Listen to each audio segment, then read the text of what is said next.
ہارون الرشید رحمت اللہ علیہ بادشاہ بھی گزرے، اللہ کے ولی بھی تھے، نیک حکمران۔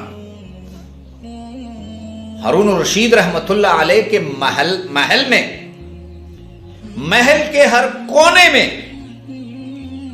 30 حافظ قرآن بیٹھی رہتی اور دن رات ان کے محل میں قرآن کی تلاوت ہوتی۔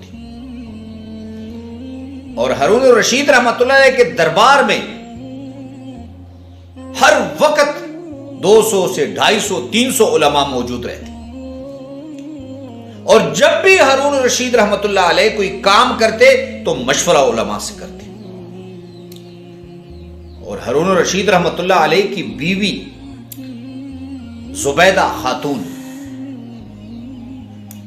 بڑی نیک اور پرہیزگار عورت۔ ایک مرتبہ ایسے ہوا، ہارون الرشید اور زبیدہ رات کی تاریکی میں آپس میں لڑ پڑے، اور ہارون الرشید رحمت اللہ علیہ کی زبان سے یہ الفاظ نکلے کہ اگر آج رات زبیدہ تم نے میری سلطنت میں گزاری تو تمہیں 3 طلاق ہے۔ اب جب یہ الفاظ کہے تو سر پکڑ لیا کہ یہ میں نے کیا کہہ دیا۔ اب علماء کو بلایا، بڑے بڑے علماء کو بلایا، سب کے سامنے مسئلہ رکھا کہ میں نے اپنی بیوی کو 3 طلاق دی ہے، کہ اگر آج رات میری سلطنت میں گزاری تو تمہیں 3 طلاق ہے، 1 2 3 طلاق ہے۔ علماء نے کہا کہ بادشاہ سلامت، یہ مسئلہ تو صاف ہے، آپ کی سلطنت اتنی بڑی ہے، اگر ساری رات بھی ایک تیز رفتار گھوڑا سفر کرتا رہے پھر بھی زبیدہ کی رات جو ہے وہ آپ کی سلطنت میں گزری۔ اب ہارون الرشید رحمت اللہ علیہ نے پوچھا کہ بھائی امام ابو حنیفہ کا کوئی شاگرد ہے؟ لوگوں نے کہا ہاں امام ابو یوسف ہے۔ تو فرمایا امام ابو یوسف کو بلاؤ۔ وہ شاگرد کس کا تھا؟ امام ابو حنیفہ رحمت اللہ علیہ۔ امام ابو یوسف رحمت اللہ علیہ کو بلایا گیا۔ اب ایک طرف پورا پنڈال علماء سے بھرا پڑا ہے، اور ایک طرف ابو یوسف ہے جن کو امام اعظم ابو حنیفہ رحمہ اللہ نے خود پڑھایا۔ تو ہارون الرشید رحمت اللہ علیہ نے مسئلہ رکھا علماء کی محفل میں، تو سب علماء نے بیک زبان ہو کر کہا کہ ہارون الرشید صاحب، بادشاہ سلامت، آپ کی بیوی جو ہے وہ آپ پر آج رات کے بعد طلاق یافتہ ہو جائے گی،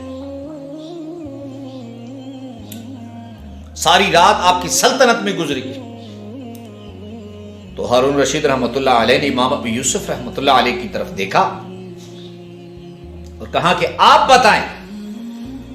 امام ابو یوسف رحمت اللہ علیہ نے کہا کہ آپ کی بیوی آج کی رات آپ کی شاہی محل کے جو مسجد ہے اس میں گزار دے تو اسے طلاق نہیں ہوگی۔ ابو علماء نے کہا کیسے نہیں ہوگی، دلیل دے۔ تو امام ابو یوسف رحمت اللہ علیہ نے کہا وَأَنَّ الْمَسَاجِدَ لِلَّهِ، اللہ فرماتے ہیں مسجدیں کس کی ہیں؟ میری ہیں۔ وَأَنَّ الْمَسَاجِدَ لِلَّهِ، مسجدیں میری ہیں۔ ساری مملکت ہارون الرشید کی بادشاہی ہے، ساری مملکت میں ہارون الرشید کی بادشاہی ہے، لیکن مسجد میں ہارون الرشید کی بادشاہی نہیں۔ دشمن بھی اگر مسجد میں جانا چاہے تو ہارون رشید اسے نہیں روک سکتا، کیونکہ یہ زمین اللہ کی ہے، ہارون الرشید کی ملکیت نہیں ہے۔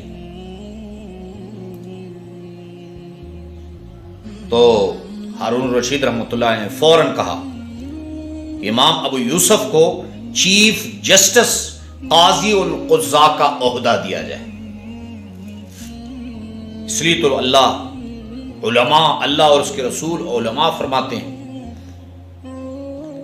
کہ ساری دنیا کی رحمتوں کا مرکز بیت اللہ ہے، اور بیت اللہ کے بعد رحمتیں تقسیم ہوتی ہیں دنیا کے مساجد پر، اور جو شخص مسجد کا رخ کرے گا اپنی برکت کا حصہ اپنے گھر لے کر جائے گا، اور جو شخص مسجد سے محروم رہے گا وہ کس سے محروم رہے گا؟ برکتوں سے محروم۔